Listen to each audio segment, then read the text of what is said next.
नमस्कार मंडळी, राम राम. माझं नाव आरती आणि स्वागत आहे तुमचं आपल्या यूट्यूब चॅनलवरती. तर कसे आहात तुम्ही? आय होप मस्त मजेतच असणार.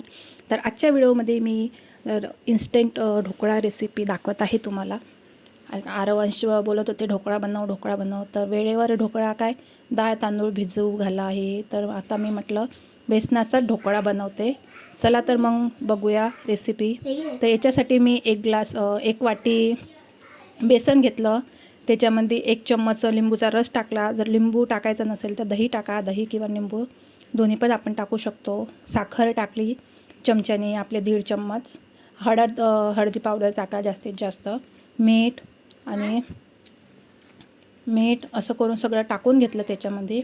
याच्यामध्ये थोडंसं मिरची पण बारीक करून टाकू शकता, पण मुलांना खायची होती मी मिरची नाही बारीक करून टाकली.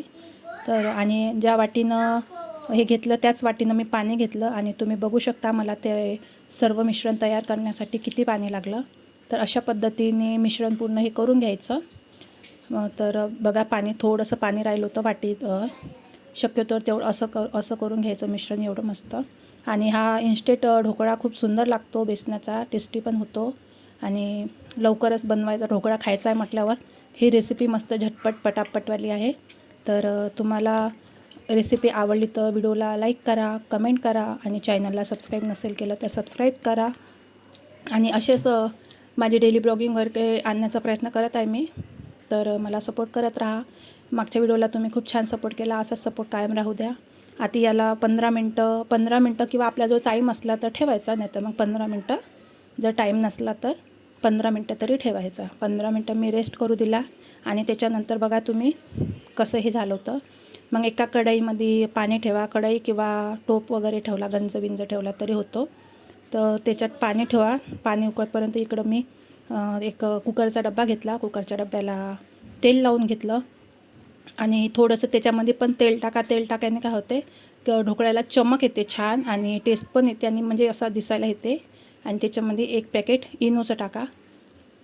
आणि इनो टाकल्यावर ते आहे त्याचा डबलच बनते. थोडंसं पाणी टाकून इनो टाकून छान असं मिक्स करून घेतलं मिश्रण. हा ढोकळा झटपट पटापट तर होतोच, पण खायला पण तेवढाच टेस्टी लागतो आणि आपण इझिली बनवू शकतो कोणी पण. तर बघा तुम्ही किती हे टाकल्याबरोबर ते किती फ्लफी झालं मस्त. आणि मस्तपैकी मिश्रण तयार आहे. आता याचं थोडंसंच दोन याच्यात होणार आहे. करतो म्हटलं ते एका याच्यात पण होईल, पण ढोकळ्याला खूप जास्त हे येईल म्हणजे. तर बघा मी थोडंसंच टाकलं, जास्त नाही टाकलं. आणि एवढं अर्ध म्हणजे 2 वेळात केलं मी तेवढं. बसत होतं एका डब्यात पण म्हटलं नको, तर 2 याच्यात केलं. आणि मस्त असं टाकून घेतलं आणि काही लक्ष ठेवायचं नाही. एकदाचं गॅस तोपर्यंत तिकडं आपलं हे करेपर्यंत पाणी पण गरम झालेलं आहे. तर याच्यात ठेवून द्यायचं. बघू शकता तुम्ही. त्याच्यामध्ये एक स्टँड ठेवला आहे मी. त्याच्यानंतर त्याच्यात हे आपलं ढोकळ्याचं ठेवून दिलं. हा ढोकळा खूप छान झाला होता टेस्टीला, म्हणून मी रेसिपी शेअर करत आहे तुमच्यासोबत. तुम्ही पण एकदा नक्की ट्राय करून पहा. तसं तर बनवताच येत असेल सर्वांना, पण कोणाकोणाची वेगवेगळी पद्धत आहे म्हणून शेअर करते. आणि याला आता 15 मिनटं होऊ द्या. 15 मिनटं पण नाही लागत, 10 मिनटं पण होतो. आणि आता एवढं पीठ राहिलं होतं, तर इनो टाकलं म्हटलं की बनवून घ्यावं लागते. तर बघू शकता तुम्ही मी स्लो पॉवरवरच ठेवलं होतं, फास्ट पॉवरवर मी केलं नव्हतं. आणि बघा तुम्ही आता इथं आपलं हे होऊन राहिलं. याच्यानंतर बघितलं मी चेक करून, तर ढोकळा पूर्णपणे रेडी आहे. बघू शकता तुम्ही, काही चिपकलं नाही, परफेक्ट झालं आहे. 10 मिनटंच ठेवला असेल मी, 10-12 मिनटंच ठेवला असेल. तर बघू शकता आपला ढोकळा रेडी आहे. आता याला ठेवू आपण थंड करायला. तोपर्यंत याच्यासाठी करू तडक्याची तयारी. आणि टाकला तेव्हा किती होता आणि आता झाला किती, तर तुम्ही बघू शकता मी किती कमी पीठ टाकलं होतं. आणि जर पूर्ण एकादमात केलं असतं तर हे पूर्ण डब्बा भरून निघाला असता, मस्त केकच तयार झाला असता. त्याच्यामुळे मी पूर्ण नाही टाकलं. तर आता तडक्यासाठी तयारी करू. तडक्यासाठी मी एक छोटंसं हे घेतलं भांडं. त्याच्यामध्ये तेल टाकायचं. मोहरी, तेल चांगलं तडतड झालं की त्याच्यामध्ये मस्त मोहरी टाका. माझ्या तडक्यामध्ये खूप कमी आहे, पण तुम्ही जास्त टाका, कारण लहान मुलं खात नाही आणि मी फक्त मुलांसाठी बनवला होता म्हणून कमी वापरला आहे. कढीपत्ता, मिरची असा तडका द्या. माझ्या घरी कढीपत्ता नव्हता म्हणून मी मिरची दिली. तर कढीपत्ता आणि मिरचीचा मस्त तडका देऊन द्या. मोहरी, कढीपत्ता, मिरचीचा तडका द्या.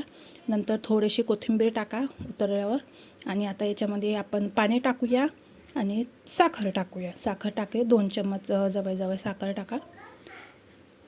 2 चम्मच जवळ साखर टाकली मी. तुम्ही पण टाका आणि मस्त या पाण्याला छान असं उकळी येऊ द्या. उकळी आलं की छान ते पाणी हे होणार, म्हणजे पाणी नाही लागणार. पाणी नाही लागणार. तर मस्तपैकी इकडं आपलं तोपर्यंत हे होते. चला तर तोपर्यंत ढोकळा थंड झाला का बघूया. तर ढोकळा पूर्णपणे थंड झालेला आहे आणि त्याला छान असं बाजूनं आपल्या चाकूनं काढून घ्या. एकदम इझिली बघा, पलटी मारला की निघणार, काहीच वेळ लागत नाही. तर बघू शकता तुम्ही ढोकळा पूर्णपणे निघाला आहे, काहीच डब्याला चिटकला नाही. बघू शकता एकदम इझिली निघाला, काहीच करायचं काम पडलं नाही, काही नाही तोपर्यंत. आणि बऱ्यापैकी स्पंज पण आला, कारण मिश्रण खूपच कमी टाकलं होतं त्याच्यामुळे त्या याच्या हिशोबाने तर मस्त स्पंज आला. आणि इकडे मस्त आपलं पाणी पण हे झालं आहे, तडक्याचं पण तयार झालं. आणि असे छान काप करून घ्या. काप करताना मी दाखवलं नाही कारण मोबाईल पकडायला कोणी नव्हतं आणि माझ्याजवळ माझं स्टँड खराब झाला आहे मोबाईलचं, त्याच्यामुळे मी डायरेक्ट कापला आणि असे छान छोटे छोटे काप केले. थोडे मोठे करा, माझे एकदम छोटे झाले कारण लहान मुलाच्या हिशोबाने मी बरोबर हे केलं. आणि बघू शकता किती स्पंची आणि एकदम सॉफ्ट पद्धतीने आपला ढोकळा रेडी आहे. तडका पण रेडी आहे, ढोकळा पण रेडी आहे. मस्त खा, स्वस्त राहा. तुम्ही पण सर्वांनी खायला या. तुम्हाला व्हिडिओ कसा वाटला तर मला नक्की कमेंट करून सांगा. व्हिडिओ आवडल्यास परत सांगते एक वेळा लाईक, चॅनलला सबस्क्राईब आणि शेअर करायला मात्र विसरू नका. असेच नवनवीन रेसिपी म्हणा, डेली ब्लॉगिंग म्हणा की ट्रॅव्हलिंग ब्लॉगिंग, सगळ्या ब्लॉगिंग मी तुमच्यासमोर आणण्याचा प्रयत्न करत आहे. तर तुमचं माझ्या व्हिडिओला असा सपोर्ट करत राहा. तर एका नवीन व्हिडिओमध्ये भेटू. याचा नेक्स्ट व्हिडिओ जर डाळीचा पण मी ढोकळा बनवला आहे, डाळ तांदूळाचा पण ढोकळा बनवला आहे. तुम्हाला जर डाळ तांदूळाचा ढोकळ्याची रेसिपी बघायची असेल तर मला नक्की कॉमेंट करून सांगा. चला तर मग भेटू आपण. Bye bye. आजची रेसिपी कशी वाटली तुम्हाला? बाय.